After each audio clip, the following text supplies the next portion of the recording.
ඔන්න අද අපි ඔයගලන්ට අරන් ඇවිල්ලා තියෙන්නේ ගෙදර මොනවත්ම නැති වුණ වෙලාවක හදා ගන්න පුළුවන් රස බත් එකක්. ඉතින් onion rice එකක්.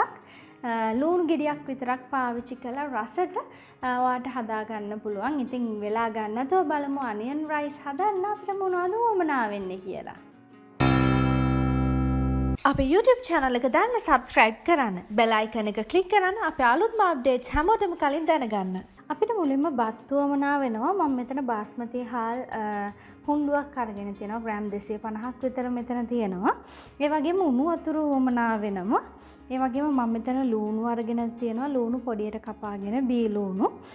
සාමාන්‍ය ගෙඩි දෙකක් වගේ ප්‍රමාණයක් අරගෙන තියෙනවා. ඒ වගේම මම මෙතන මාගරින් අරගෙන තියෙනවා. මාගරින් බටර් ඒ වගේම ගිතෙල් කැමති දෙයක් වාට ගන්න පුළුවන්. මෙතන මේස හැන්දක් තියෙනවා. ඒ වගේම පොල් තෙල් මේස හැන්දි එකමාරක් තියෙනවා මෙතන. ඒ වගේම කරපිංච කොලයක් තියෙනවා. මෙතන එනසල් කරාමු නැටි එනසල් ඇටයයි කරාමු නැටි දෙකයි අරගෙන තියෙනවා. ඒ වගේම මෙතන මුද්‍රස් පලන් ටිකක් අරගෙන තියෙනවා. මේක අනිවාර්ය නැහැ. ඔයාලට තියෙනවා නම් එකතු කරගන්න පුළුවන්. ඊට අමතරව අපිට අපේ බත් එක රස කරගන්න ලුණු වමනා වෙනවා. ඉතින් මෙන්න මේ දේවල් තමයි අපේ onion rice එක. එහෙම නැත්නම් ලුණු බත හදන්න වමනා වෙන්නේ. අපි බලමු මේ දේවල් එකතු කරලා අපේ බත රස කරලා ගන්නෙ කොහොමද කියලා.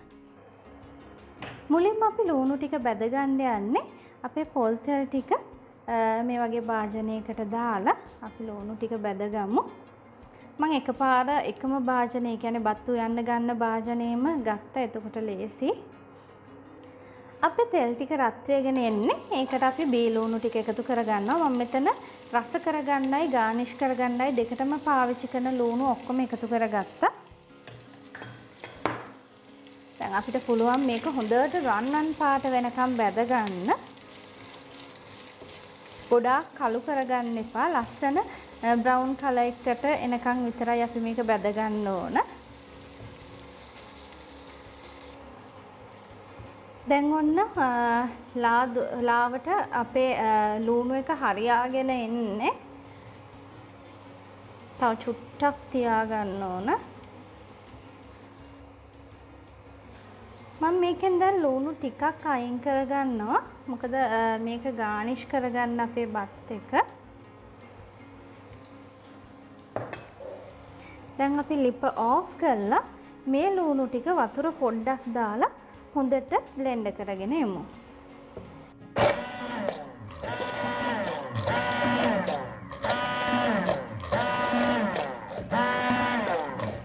මෙතන අපේ කැරමල් කරගත්ත ලුණු ටික තෙල් බේරලා අරගෙන බ්ලෙන්ඩ් කරලා අරගත්තාම මෙන්න මේ විදිහට තමා තියෙන්නේ. මේක දැන් අපි පැත්තකින් තියලා අපි බලමු බත් එක උයාගන්නේ කොහොමද කියලා. කලින් ඉතුරු වෙච්ච තෙල් ටිකක් තියෙනවා. ඒකටම මාගරින් ටික එකතු කරගන්නවා. අපි ප්ලම්ස් ටික මේකට දාලා බෙදලා අයින් කරගමු. ප්ලම්ස් ටික මේ වගේ පිම්බීගෙන එද්දි අපිට පුළුවන් ලුණු අයින් කරගත්ත භාජනයේටම තෙල් ටික බේරලා මේ ටික එකතු කරගන්න. දැන් අපි එනසල් කරාමු නැටි ඒ වගේම කරපිංච ටික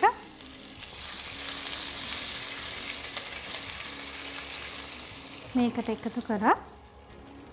ඒත් එකම අපි හදාගත්ත ලුණු මිශ්‍රණය මේ තියෙන්නේ.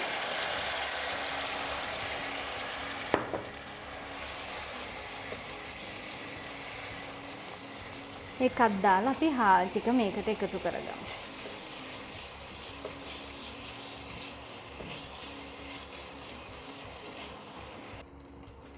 දැන් අපි මේකට රසයේ විදිහට ලුණු ටිකකුත් එකතු කරගමු. එකතු කරගෙන උණු වතුර මේකට දාමු.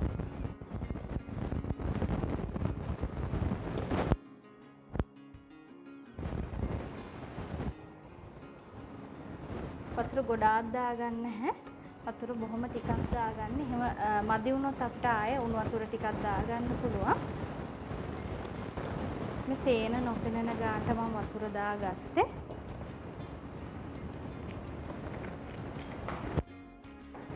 දැන් අපි මේක වහලා බත් එක උයාගමු. ඔන්න දැන් විනාඩි 10කට විතර පස්සේ අපේ බත් එක හරි ඔයගලන්ට පේනවා වතුර හිඳිලා ඒ වගේම හොඳට බත් එක ඉදිලා තියෙනවා. අපිට පුළුවන් මේක බත් එක කැඩෙන්නේ නැති වෙන විදිහට හිමීට මේ විදිහට කූරු ගා ගන්න.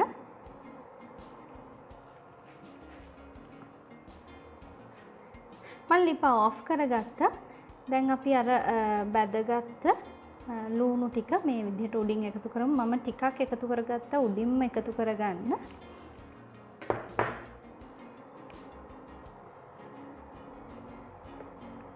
මෙහෙම බත් එකට එකතු කරගන්න පුළුවන්. ගොඩාක් කූරු ගන්න එපා. එහෙම වුණොත් හාල් කැඩෙන්න බත් එක කැඩෙන්න බලයි. නිසා මෙහෙම උඩින් කූරු ගා ගන්න. හරිම සුවඳයි. හරිම රසයි. දැන් අපි බලමු මේක බෙදාගන්නේ කොහොමද කියලා. ඔන්න ඉතින් අපි රසට අනියන් රයිස් එකක් හැදුවා. ඉතින් ඔයාලටත් පුළුවන් මොනොත්ම නැති වෙලාවක ලුණු ගෙඩියක් විතරක් පාවිච්චි කරලා රසට මේ වගේ අනියන් රයිස් එකක් හදාගන්න. හදාගෙන රස විඳලා අපිටත් කියලා වන්න රස කොහොමද කියලා අපි ආයෙත් මේ වගේ තවත් රසවත් වීඩියෝ එකක් එක්ක හමු වෙමු.